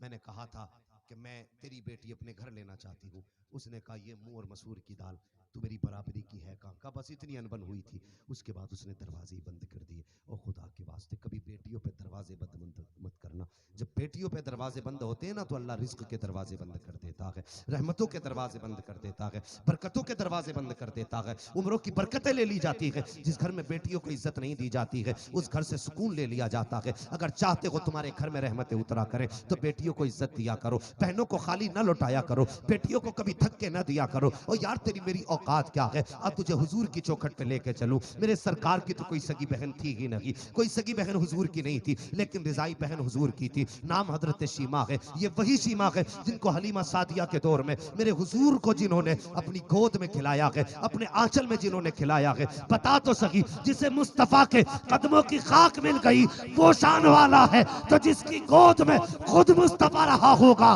वो बहन कितनी शान कितनी अजमत वाली रही है। सुभान अल्लाह सुभान अल्लाह सुभान अल्लाह। लगा सकता उस बहन का? जिंदाबाद जिंदाबाद। कोई अंदाजा नहीं लगा सकता। तुझे बताऊं बहन क्या है। बात बात में बहनों से लड़ जाते हो, उनके रास्ते बंद करते हो। नहीं, खुदा के वास्ते बहनों पे रास्ते बंद मत करना, उनकी गलियां तंग ना करना। अल्लाह अकबर। मेरे हुजूर की बहन हजरत शीमा है। एक जंग हुई, जंग में ना कुछ कैदी कैद करके लाए गए। जब कैदी कैद करके लाए गए थे तो हुजूर ने ऐलान फरमाया सहाबा के मशवरे से, जिसे अपने कैदी छुड़ाने हैं वो इतना इतना फिदिया दे और अपने अपने कैदी छुड़ा के ले जाए, इतनी इतनी कीमत दे, अपना कैदी छुड़ा के ले जाए। तो आज की तरह उस दौर में भी चंदा होता था। सारे लोग इकट्ठे हुए, का कैदी छुड़ाने के पूरे मोहल्ले से थोड़ा थोड़ा चंदा किया जाए। मोहल्ले से चंदा होने लगा। सुनना जरा प्यारे बहन क्या होती है। चंदा करते करते ना लोग, उसी बस्ती के अंदर मेरे हुजूर की बहन हजरत शीमा भी रहा करती थी। हजरत शीमा भी उसी बस्ती के अंदर थी। अल्लाह अकबर। उनके दरवाजे पे गए, दस्तक दी, आवाज आई, कौन? कहा शीमा। कहा किस लिए?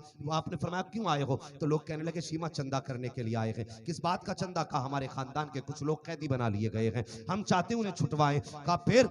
कीमत दे के छुटाया जाएगा। आप फरमाने लगी बताओ कैदी किसने बनाया है? जब आपने इतना कहा ना कैदी किसने बनाया है, हजरत शीमा की जबान से हजरत शीमा ने इतना कहा ना कैदी किसने बनाया है, तो लोग कहने लगे मोहम्मद ने कैदी बनाया है। जैसी लफ्ज मोहम्मद आया ना हजरत शीमा की आंखों में चमक आ जाती है, दिल खुशी से झूम जाता है। आप फरमाती जरा फिर से नाम लेना। उन्होंने फिर कहा कि मोहम्मद नाम है। आप फरमाती कौन मोहम्मद? का ये वो मोहम्मद है जो हिजरत करके मक्के से मदीने आए हैं। आप मुस्कुरा के कहने लगी ये वही मोहम्मद है ना जिनके बाप का नाम अब्दुल्ला है, जिनकी माँ का नाम आमीना है? कहा हाँ वही है। फरमाती फिर ऐसा करो पैसा वापस कर दो। कहा किस लिए? क्या कैदी नहीं छुड़ाए जाएंगे? हजरत शीमा ने कहा था कैदी तो छुड़ाए जाएंगे। कहा फिर पैसे के बगैर? कहने लगी तुम नहीं जानते हो मोहम्मद मेरा भाई लगता है और भाई को बहन पे बड़ा नाज होता है, उसकी चौखट पे अब पैसे नहीं चलेंगे बल्कि मोहम्मद की चौखट पे शीमा की झोली फैलाई जाए। सुभान अल्लाह सुभान अल्लाह। नारे तकबीर, नारे रिसालत, मसलके आला हजरत। सुभान अल्लाह सुभान अल्लाह सुभान अल्लाह। हजरत शीमा की बात है, कहने लगी नहीं पैसे वापस कर दो, मैं तुम्हें अपने भाई से रिश्ता दिखाऊंगी। आपने पैसे वापस कराए, खानदान वालों को जल्दी से लेके पहुंची। अब ये वो दौर नहीं था कि कोई हुजूर के ऊपर एक पत्थर तो क्या कोई तिनका फेंक देता, वो दौर नहीं था कोई तिनका भी फेंक देता, वो दौर खत्म हो चुका था। अब तो हुक्म ये था अगर मिलना है ना तो पहले गुस्ल करो, 2 रकात नमाज करो, पढ़ो, सदका करो, फिर हुजूर से मिलने आओ। ये कानून था। जब ये गई ना अपने खानदान वालों को लेकर के, तो हजरत शीमा पहुंची ना, तो हुजूर के दरवाजे पे सहाबी पहरा दे रहे थे। जैसी आप आगे बढ़ी ना, सहाबा ने यूं तलवारें लगा दी, आपके आगे तलवारें लगा दी। एक खातून किधर जा रही है, अंदर जाने की इजाजत नहीं है। आपने फरमाया मुझे नहीं जानते हो? कहा कौन हो तुम? कहा मैं तुम्हारे मोहम्मद की बहन लगती हूँ। अगर नहीं थके तो फिर बोले जरा सुभान अल्लाह। कहा तुम्हारे मोहम्मद की बहन लगती हूँ। जब इतना सुना हैरत में थे, हमारे हुजूर की तो कोई बहन ही नहीं, लेकिन फिर भी जब कहा ना मैं तुम्हारे नबी की बहन हूं, गर्दनें भी झुक गई, तलवारें भी झुक गई। हुजूर की बहन है, कितना एहतराम किया, हुजूर की बहन है, गर्दन झुका ली। कहा जाओ खबर करो। एक सहाबी दौड़ के गए, कहा हुजूर एक लड़की, एक खातून आई है और वो कह रही है कि मैं तुम्हारे नबी की बहन लगती हूँ। हुजूर ने फरमाया जाओ उससे कुछ निशानी पूछ के आओ, अगर मेरी बहन है तो फिर निशानी क्या है। अब सुनो निशानी, बहनें क्या होती हैं। अल्लाह अकबर कहती जाओ हुजूर से जाके कह देना कि बचपन में उन्होंने दांत मेरे कांधे में लगा दिए थे, मैंने उन दांतों का निशान मिटने नहीं दिया है। ये बहनें होती हैं। आज बीवी को 10-10 हजार के जोड़े दिलवाते हो, 15-15 हजार के जोड़े दिलवाते हो। कभी बहन के दरवाजे पे 500 का जोड़ा लेके चले जाया करो। खुदा की कसम बहनें मुंह पे नहीं मारती। बीवी 10,000 का जोड़ा भी लेके कहती है क्या लेके आए हो, ये वो 10,000 को कहती है क्या लाए हो। वो बहन के पास 500 का जोड़ा ले जाओ ना, वो देखती है, चूम लेती है और फिर संभाल के रखती है। कभी कभी तो अगर भाई दुपट्टे दे देते ना, तो बहनें कह देती हैं अपनी औलाद से सुनो मैं मरूं ना तो ये दुपट्टा मेरे कफन पे डाल देना, इसलिए कि मेरे भाई की निशानी है। ये बहनें होती हैं यार, तेरे 100 रुपए की निशानी संभाल के रखती है। और तू कितना बेवफा निकला, तुझे यारों के लिए वक्त मिला, दुकानदारी के लिए वक्त मिला, अगर वक्त ना मिला तो बहन के लिए टाइम ना मिला, तुझे अपनों के लिए टाइम ना मिला। हुजूर की बहन कहती है हजरत शीमा कि कहना एक बार बचपन में दांत मेरे कांधे पे लगाए थे, आज तक मैंने निशान मिटने नहीं दिया। हुजूर फरमाते जाओ दूसरी निशानी पूछो। कहने लगी दूसरी निशानी बता। तो जब कहा ना तो आके कहने लगी जाओ उनसे कह देना वो आई है जो कहा करती थी अल्लाहुम्मा इब्की लना मुहम्मदा, अल्लाहुम्मा इब्की लना मुहम्मदा। इतना सुनना था, मेरे हुजूर इतनी तेजी से अपनी जगह से उठे हैं कि हुजूर के कांधे पे जो नबुव्वत वाली चादर थी वो सड़क के जमीन पे आ जाती है। हुजूर बड़ी तेजी से बाहर आए, फरमाया सहाबा आने दो मेरी बहन आई है। अल्लाह अकबर। हजरत शीमा दौड़ के हुजूर की खिदमत में आई है। जब दौड़ के आई है, अब मंजर बड़ा अजीब था। हुजूर हजरत शीमा को देख के रो रहे हैं, हजरत शीमा हुजूर को देख के रो रही है, एक दूसरे को देख के आंसू बहा रहे हैं। उसके बाद हुजूर ने अपनी चादर बिछाई है, फरमाया शीमा मेरी बहन बैठ जा। इतना जब कहा ना बैठ जा, हजरत शीमा ने हाथ पकड़ा। खानदान के लोग साथ आए थे, कहते भाई अकेले में चले, पहले कुछ बात करनी है। आका फरमाते कौन सी बात? का खानदान वालों से अलग बात होगी। अलग लेके गई, क्या पता क्या बात है। फिर हजरत शीमा ने अपना दामन उठाया और उठाने के बाद यूं फैलाया, फैला के कहती है या रसूल अल्लाह, आज एक बहन भाई के दरवाजे पर सवाली बन के आई है, खाली हाथ न लौटाना। अल्लाह अकबर। इतना कहना था, आका की आंख में आंसू आ गए। फरमाते शीमा कहना क्या चाहती है? कहा ये मेरे खानदान के लोग हैं, चंदा कर रहे थे तो मैंने कहा था चंदे की जरूरत नहीं है, वो मेरे भाई लगते हैं, मैं काली झोली फैलाऊंगी, वो खाली नहीं लौटाएंगे। कहा आज मेरी झोली की लाज रख लेना, आज मेरे खाली दामन की लाज रख लेना। ये सुनते सुनते हुजूर हिचकी भर के रोए। फरमाया सकीना, फरमाया आप फरमाते हैं ए शीमा अपना दामन छोड़ दे, अब ये सौदा यहाँ नहीं होगा, बल्कि ये सौदा तेरे खानदान वालों के सामने होगा, ये सौदा अकेले में नहीं होगा, चल अपने खानदान वालों के सामने रह चल। हुजूर अपनी बहन को खानदान वालों के सामने लाए हैं, अपनी चादर पे बैठाया है और खुद जमीन पे बैठे हैं। उसके बाद आका फरमाते हैं ए शीमा बता क्या चाहती है? हजरत शीमा खानदान वालों की तरफ देख के फख्र से कहती है या रसूल अल्लाह, मेरे खानदान के कुछ कैदी हैं जो आपके पास हैं, उन्हें लेने के लिए आई हूँ। आका ने सहाबा के चेहरे की तरफ देखा, फरमाते मेरे सहाबा आज तक मैंने कोई काम तुम्हारे मशवरे के बगैर नहीं किया है, लेकिन आज मेरी बहन आई है और ये अपने महल्ले के कैदी मांग रही है, आज तुमसे मशवरा नहीं लूंगा, क्या क्या कहते हो? मैं बहन को कैदी इसके हवाले करूं ना करूं? सहाबा की आवाजें बुलंद हुई, कहते या रसूल अल्लाह ये तो कैदी का सवाल है, अगर हुक्म देंगे तो हंसते हंसते सर कटाने के लिए तैयार है। आका फरमाते हैं फिर जल्दी करो, जितने कैदी मेरी बहन के हैं सारे ला के बहन के कदमों पे डाल दो। अल्लाह अकबर। कैदी ला के कदमों पे डाले गए। उसके बाद आका फरमाते हैं बिलाल जल्दी कर मेरे घर चले जाओ, कुछ माले गनीमत का हिस्सा है वो लेके चले आओ। वो जब हिस्सा आया है हुजूर ने बहन की गोद में डाला, फरमाया सलमान तुम जल्दी करो, हमारे हिस्से की कुछ बकरियां हैं वो लाके बहन को दे दो। फरमाया बिलाल तुम हमारे वजीर खजाना हो, हमारे हिस्से के जितने दिरहम हैं सब बहन की गोद में लाके डाल दो। इतना सब कुछ देके जब हुजूर ने बहन को रुखसत किया है, सहाबा कहते हैं या रसूल अल्लाह ये कौन खातून है जिसको इतना आपने नवाजा। आका फरमाते हैं सहाबा ये मेरी बहन लगती है और इसको इसलिए इतना नवाजा है कि कयामत तक मेरी उम्मत को पता चल जाए कि अगर दरवाजे पे बहन आ जाए तो खाली नहीं जानी चाहिए, अगर खाली हाथ आया करे तो बहन झोली भर के वापस जानी चाहिए। नारे तकबीर, नारे रिसालत, सामाने आखिरत कॉन्फ्रेंस, हजरत अल्लामा मुफ्ती हम्माद साहब क़िबला, नारे तकबीर। भाई बहन की भी इज्जत करो, बेटी की भी इज्जत करो। जन्नत में जाना चाहते हो और हर बंदा चाहता मेरी बेटी दूसरे के घर सुकून से रहे। सबकी ख्वाहिश है मेरी बेटी ऐश की जिंदगी गुजारे ससुराल जाके। एक ही कानून है याद रखना, तुम दूसरे की बेटी को इज्जत दो, अल्लाह तुम्हारी बेटियों को इज्जत अता फरमाएगा। सुभान अल्लाह। हाँ हाँ, अल्लाह रहम करे सास ससुर पे। ये भी कुछ बड़े बड़े जल्लाद किस्म के होते, बड़े जल्लाद होते हैं, सारी पावर बहू पे उतार देते। और कुछ बहुएं भी ससुर और सासों से गुजारिश है होश में रहना। कुछ इतनी खतरनाक आती हैं कि 11,000 की लाइन को छूना आसान है, उन्हें छूना आसान नहीं। सही सही सही। हाँ, मामले दोनों तरफ से खराब हैं। किसी को सास अच्छी मिल जाती है, किसी को बहू। बड़ी एक बात समझ में औरतों की नहीं आती, तुम्हारी समझ में आए तो मुझे समझाना। कैसे? औरत औरत ही है ना। जब ये नंद थी तो इसे भाभी बुरी लगती थी, फिर जब ये भाभी बनी तो इसे नंद बुरी लगने लगी। ठीक है जी। जब ये बहू थी तो सास बुरी लगती थी, जब ये सास लगी तो इसे बहू बुरी लगने लगी।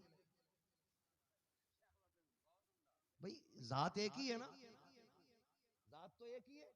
जब नंद थी तो भाभी बुरी लगती थी, भाभी बनी खुद तो इसे नंदे बुरी लगने लगी। जब ये बहू थी तो सास बुरी लगती थी, अब जब खुद सास बन गई तो बहू बुरी लगने लगी। ये बता तू खराब है कि जमाना खराब है? भाई बेटी हो तुम किसी के घर की बहू हो। अभी एक पोस्ट मैंने देखी, रोना आ गया। वो किसी के हाथ में ना हथकड़ी पड़ी थी और बच्ची को गोद में लेके प्यार कर रहा था। उस तस्वीर को देख के ना मैं बस रोने लगा, क्योंकि बेटियां कभी बाप से जुदा नहीं रह सकती और कोई बाप कभी बेटी से जुदा नहीं रह सकता। मैं सोचने लगा यार कौन सी मजबूरी रही होगी जिसने 3 साल की बेटी को इस बाप से जुदा किया, या इस बाप को 4 साल की बच्ची से जुदा किया। मैं नीचे पढ़ने लगा, पढ़ाना तो बड़ी तकलीफ हुई। सच्चाई ये थी कि दिल के पपोले जल उठे सीने के दाग से, इस घर को आग लग गई घर के चिराग से। ये सच्चाई थी उसकी। हुआ क्या था? हुआ बस ये था कि बहू कहती थी कि माँ बाप को छोड़ दो, वो लड़का कहता माँ बाप नहीं छोड़ूंगा। कई बार उसने ये अल्टीमेटम दिया, नहीं छोड़ोगे तो सोच लेना। इसी बात पे झगड़ा हो गया, बेटे ने माँ बाप नहीं छोड़े, बहू शोहर को छोड़ के चली गई। ठीक है, इतनी बात समझ गए ना। वो जब अपने मैके छोड़ के गई तो ससुराल वालों ने ना उससे कहा भी माँ बाप को छोड़ दे, वक्त है। उसने कहा यार माँ बाप नहीं छूटेंगे। उसने कहा नहीं छोड़ेगा, कहा नहीं। तो फिर लड़की वालों ने लड़के पे जहेज का झूठा मुकदमा किया। इससे बड़ी नामर्दानगी और कुछ नहीं हो सकती। हिजड़े हैं वो लोग जो बेकसूर दामादों को जहेज के इल्जाम में फंसाया करते। और कोई काम ना मिला था, खता इतनी थी कि जवान माँ बाप को ना छोड़ सका। वो बता, जब तेरी बेटी तुझे नहीं छोड़ रही है तो फिर ये बेटा अपने माँ बाप को कैसे छोड़ सका? अभी इसकी जगह पे खुद भी खड़े होकर तो देखा करो। क्यों नहीं देखते इसकी जगह खड़े होकर के? तुम्हारी इतनी सी सजा ने, इतने से कसूर ने एक बेटी को बाप से जुदा कर दिया, एक बेटी को बाप से दूर कर दिया। तुम जानते हो जिनके बाप जेलों में चले जाते हैं वो बच्चे यतीमों की तरह जिंदगी गुजारा करते हैं। जिनके अपने जेलों में कैद होते हैं उनकी ईदें ईदें नहीं होती हैं। जिनके अपने जेलों में बंद हो जाते हैं कोई उनके सर पे हाथ रखने वाला नहीं होता है। वो याद रख, अगर रब से डरता है, जन्नत में जाना चाहता है तो किसी को बेकसूर न फंसाना, किसी पे जुल्म ना करना, वरना याद रख जैसी मौत का झटका लगेगा अल्लाह कब्र में गिरा के इतना रुलाएगा, इतना रुलाएगा कि रोते रोते आंसू खत्म हो सकते हैं, कोई आंसू पोंछने वाला नसीब नहीं हो सकता। इसलिए बेटियों से गुजारिश है कि तुम कभी भी अपने शोहर पे ये इल्जाम लगाकर अपने लिए जहन्नम मत खरीदना। औरत की जन्नत शोहर के कदमों में। अगर शोहर नाराज है ना तो तू सजदे करते करते मर भी जागी, अल्लाह तेरे लिए जन्नत के दरवाजे नहीं खोले। अगर जन्नत में जाना चाहती हो तो फिर शोहर की मर्जी के मुताबिक अपने आप को ढाल लो। हाँ, हमने तो शराबियों की औरतों को जन्नत में जाते देखा है। उन्होंने ये नहीं देखा शोहर शराबी है, कबाबी है, जुआरी है। फर्माबरदार शोहर की रही। जब मरीना इनाम उन्हें रब ने ऐसा दिया, खुदा की कसम जनाजे उठे ना तो कफन से मुझको अंबर की खुशबू आ रही थी। इसलिए बेटियों से गुजारिश है कभी ये इल्जाम अपने शोहर पे ना लगाना।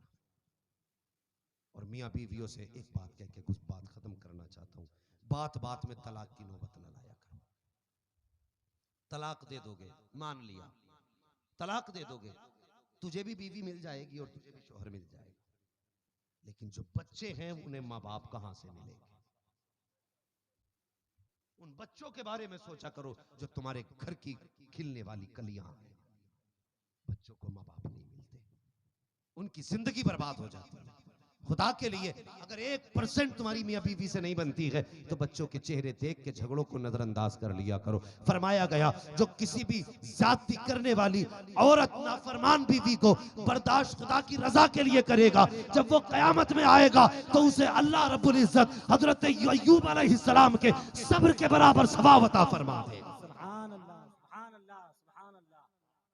अगर जन्नत में जाना चाहते हो तो ये सामान है, ये सामान आखिरत है। आखिरत के अजाब से बचना चाहते हो तो इन बातों पे अमल करना। हमें रब का भी हक अदा करना है, बोलो इंशाअल्लाह। इंशाअल्लाह। बंदों का भी हक अदा करना है। किसी का 1 रुपया नाजायज नाजायज नहीं लेना है। नमाज, रोजा, हज, ज़कात इसकी पाबंदी करनी है। अलग अलग एक एक मौजू पे गुफ्तगू की जाती तो बड़ा वक्त चाहिए था। सब पर पाबंदी करनी है और साथ में मुस्तफ़ा से इश्क करना है। सुभान अल्लाह। आला हज़रत फरमाते हैं ऐ इश्क तेरे सदके जलने से छुटे सस्ते, जो आग बुझा देगी वो आग लगाई है, सुभान वो अल्लाह। आग लगाई है। बस हुजूर से इश्क करो, हुजूर से प्यार करो। फरमाया गया ऐ ईमान वालों अपने आप को और अपने घर वालों को दोज़ख की आग से बचाओ। हमारी सबकी जिम्मेदारी है निकाह आसान करें, डिमांड खत्म करें, गरीबों को निभाना सीखें। तुम थोड़े जहेज में राजी हो जाओ, अल्लाह कयामत में तुम्हारी थोड़ी नेकियों से राजी हो जाएगा। थोड़े पे राजी हो जाओ, तुम किसी गरीब को अपने घर में जगह दे दो, अल्लाह तुम्हें अपनी जन्नत में जगह दे देगा। ये जन्नत में जाने के आसान है। कमेटी वालों के जरिए ये पैगाम आप तक पहुंचा ना तो मनकबत सुनी है। बस अल्लाह करीम इस महफिल को अपनी बारगाह में कबूल फरमाए, हमारी मेहनत को अपनी बारगाह में कबूल फरमाए। 1.5 घंटा होने वाला हो चुका है, 1.5 घंटा हो चुका है। देखिए फरमाइशें कई सारी है मेरे भाई, एक बात सुन ले। मेरा अपना भी मिजाज ये है ना,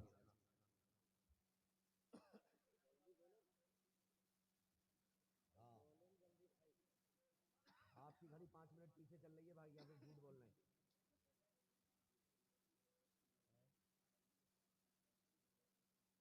हाँ, अल्लाह सलामत रखे भाई। और भाई ने मुझसे कहा थोड़ा सा एक मौजू पर गुफ्तगू की जाए। थके तो नहीं, अभी आप सुन लेंगे ना 5 मिनट? है माशाल्लाह। और जरा आप भी बता दें तैयार है ना सुनने के लिए? अल्लाह सलामत रखे भाई। और सबसे अहम काम क्या करना है हमें? रिज्क हलाल खाना है। रिज्क हलाल खाना है। हमारी कौम बड़ी अच्छी है, बहुत अच्छी कौम है। गौस का दामन नहीं छोड़ेंगे, पीर का दामन नहीं छोड़ेंगे, 500 रुपए का नोट गिरा हुआ मिल गया वो भी नहीं छोड़ेंगे। तकलीफ की बात नहीं है, अगर मस्जिद से लोटे गायब हो जाए तो ऐलान होता है, इमाम साहब के कोई चप्पल ले गया है, शर्म आनी चाहिए हमें, मस्जिद से चप्पल बदल लाते, जबकि निजाम कुदरत ऐसा है कि बंदा दूसरे की जूती में पैर डालेगा ना, पैर खुद बता देता ये तेरी नहीं है। बोलो है कि नहीं? इस बात से मुत्तफिक है कि नहीं? अगर हैं तो बोलें, और आप बोलेंगे तो फिर मैं बोलूंगा। हाँ, खाली लंगर के सहारे तो नहीं बैठे, कुछ बात भी सुनने बैठे कि नहीं? बताओ, पैर किसी के दूसरे की जूती में चला जाए, फौरन बता देता ये मेरी, ये मेरी, ये मेरी। जब पैर जाते ही बता देता कि मेरी नहीं है, तू घर तक पहन के आ गया, तुझे पता नहीं चला इमाम की पहन के आया है, पहन के सौदा कर आया बाजार में, तुझे पता नहीं चला किसकी पहनी है। एक जगह ऐलान हुआ कि साहब इमाम साहब के कोई जूते ले गया है, 3 दिन के बाद जूते वापस हुए। मैंने कहा यार ये जूते वापस 3 दिन बाद क्यों आए? कहने लगे साहब मैं पहन के अपनी खाला के घर चला गया था, इसलिए आज 3 दिन बाद आया हूँ। और मुझे बता, खाला के घर तक घूम आया, तुझे जूती का पता क्यों नहीं चला? और खुदा के बंदे, तू तो वो था, अगर सोना भी बड़ा मिलता था हाथ नहीं लगाता था, इसलिए कि तू किली बड़ी पे नहीं जिया करता था। अगर तू जीता था तो मदीने वाले के करम पे जिया करता था।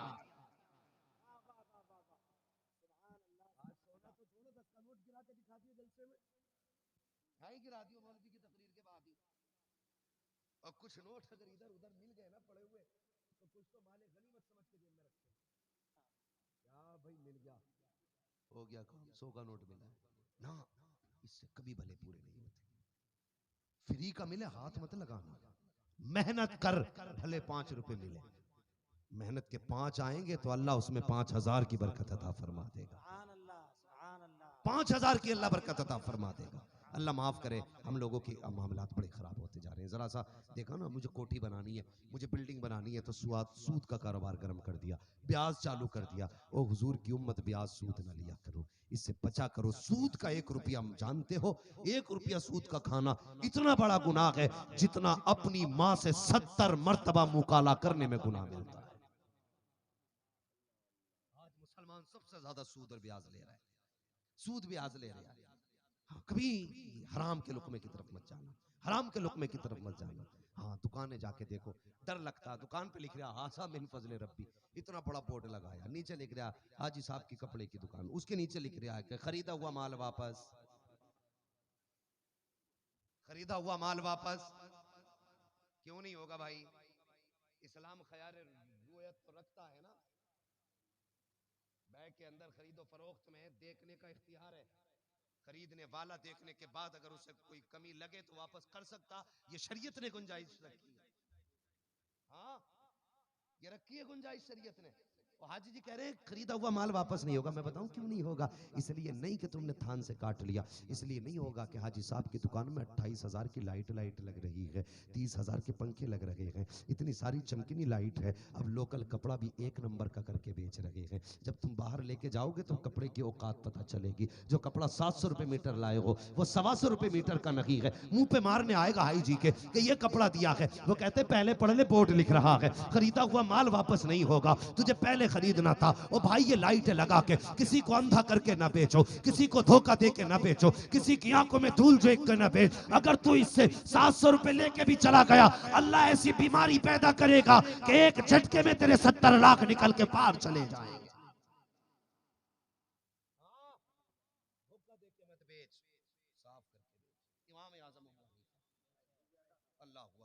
आपकी कपड़े की दुकान थी, आज इमाम कपड़े की दुकान कर ले कि नहीं बिजनेस नहीं कर सकता इमाम, या तो इमामत से हटाओ या दुकानदारी से हटाओ। ये अंधी कौम है हमारी।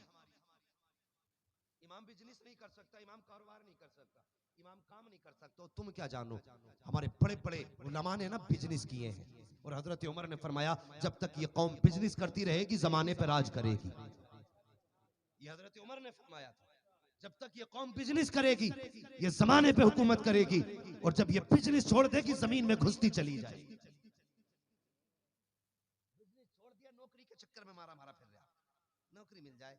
70 साल हो गए, डिग्रियां फट गई, नौकरी नहीं मिली।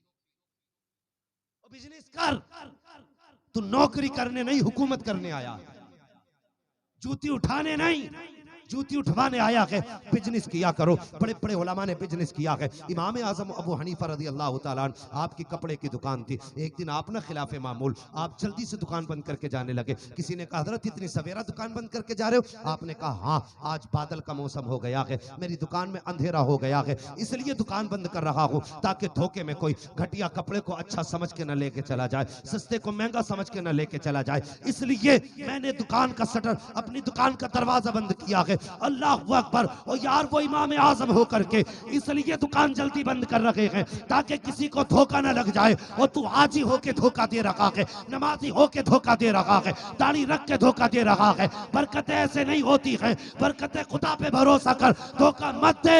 5 रुपए पे दुकानदारी कर, अल्लाह तेरे 5 में 5 लाख की बरकतें अता फरमा देगा। सूद ब्याज नहीं करोगे, बोलो इंशाल्लाह नहीं करोगे ना। अगर कोई हाजी साहब की दुकान पे लिखा हो कि खरीदा हुआ माल वापस नहीं होगा तो समझ जाना मौलवी कह के गया था, काटा जाता, धूल झोंक के बेचा जाता आंखों में। समझ रहे हैं? इसलिए सौदा करना मेरे हुजूर की सुन्नत है। कोई मुसलमान एक रेट की दुकान न रखे, सौदा करना मेरे हुजूर की सुन्नत है। जब एक रेट की दुकान होगी तो सौदा ही नहीं होगा, और सौदा करना मेरे हुजूर की सुन्नत है। तो एक रेट की दुकान नहीं चलाएंगे हम, अपनी मर्जी से सौदा। आपका 100 रुपए का कपड़ा, आपकी मर्जी, आपको भाई ये मैं कपड़ा आपको 300 में दूंगा, 3 लाख में दूंगा, वो आपकी मर्जी है ना। मगर कभी ये कह के मत बेचना कसम से 150 रुपए मीटर लाया हूं और तुम 149 रुपए में दे रहा हूं। इतना लंबा झूठ मार देते, ये बताओ मत तुम लाए कितने का हो। दुकानदारी भी करो ना, शरीयत के उसूल से करो, शरीयत के मुताबिक। तुम अपने 100 रुपए की चीज 10 लाख की बेचो, इस्लाम मना नहीं करता, लेकिन झूठ बोल के नहीं। आप अपनी की कहिए भाई हमारी ये चीज इतने की है, तुम्हें कितने की लगती है। जिसको कपड़ा जितने का लगेगा वो कीमत लगाएगा। औसत आए तो दो, औसत ना आए तो मत दो। ना कसम खा के बेचना है, ना झूठ बोल के बेचना। बोलो इंशाल्लाह। धोखा दे के तो नहीं बेचोगे, बोलो इंशाल्लाह। दुकानदार बैठे थे बोलने तैयार ही नहीं है भाई, है कि मौलवी तो दुकानदारी पट्टे करके जाएगा आज। नहीं, ऐसे दुकान में अल्लाह बरकत अता फरमाएगा। हलाल कमाएंगे इंशाल्लाह, हराम से बचेंगे।